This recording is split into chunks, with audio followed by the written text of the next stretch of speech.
ജീവനക്കാരിയുടെ ആരോപണം തള്ളിയിരിക്കുകയാണ് chief justice. പിന്നിൽ വൻ ഗൂഢാലോചനയുണ്ടെന്നാണ് ചീഫ് ജസ്റ്റിസ് വ്യക്തമാക്കിയിരിക്കുന്നത്.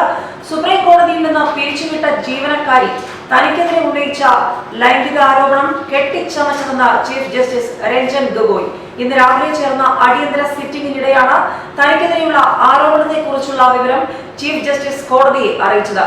വയർ, ലീഫ്ലെറ്റ്, കാരവൻ, സ്ട്രോ തുടങ്ങിയ മാധ്യമങ്ങളിൽ നിന്നുള്ള സന്ദേശം ഇന്നലെ വൈകിട്ട് ലഭിച്ചിരുന്നു.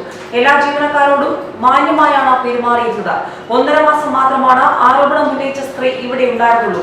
ആരോപണം ഉയർന്നപ്പോൾ ഇക്കാര്യത്തിൽ മറുപടി നൽകാൻ മാത്രം ഗൗരവമുണ്ടെന്ന് കരുതിയിരുന്നില്ലെന്നും രഞ്ജൻ ഗൊഗോയ് പറയുന്നുണ്ട്.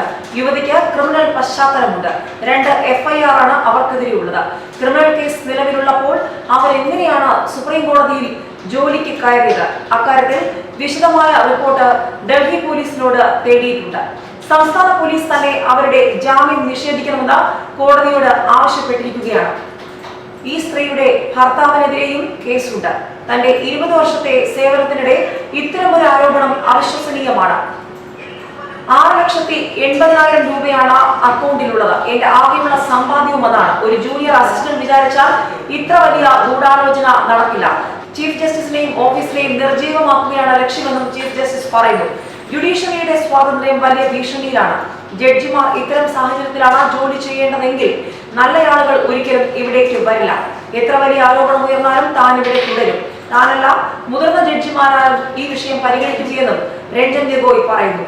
ജുഡീഷ്യറിയുടെ നിലനിൽപ്പ് ഭീഷണിയിലാണെന്ന് അറിയിക്കുന്നതിനാണ് അസാധാരണമായ ഈ നടപടി താൻ സ്വീകരിച്ചതെന്ന് ചീഫ് ജസ്റ്റിസ് AGയോട് പറഞ്ഞു. സൽപ്പേര് മാത്രമാണ് കൈമുതലായുള്ളത്. ഇതുപോലുള്ള ആരോപണങ്ങളാണ് ഉയർന്നതെങ്കിൽ ഒരു കേസും തീർപ്പ് കൽപ്പിക്കാൻ ജഡ്ജിമാർ തയ്യാറാകില്ലെന്നും അദ്ദേഹം പറയുന്നുണ്ട്. ആരോപണത്തിന്റെ സ്വഭാവം ബ്ലാക്ക്മെയിൽ ചെയ്യുന്നതിന് തുല്യമാണെന്ന് ജസ്റ്റിസ് തുഷാർ മേത്തയും പറഞ്ഞു. ലൈംഗിക ആരോപണ നിയമത്തിലെ സെക്ഷൻ 16 പ്രകാരം ഇരയുടെ പേര് വെളിപ്പെടുത്താൻ പാടില്ലാത്തതാണ്. അവരുടെ പേര് പോലും പുറത്തു വന്നിട്ടുണ്ടെന്നും അറ്റോർണി ജനറൽ KK വേണുഗോപാൽ പറഞ്ഞു.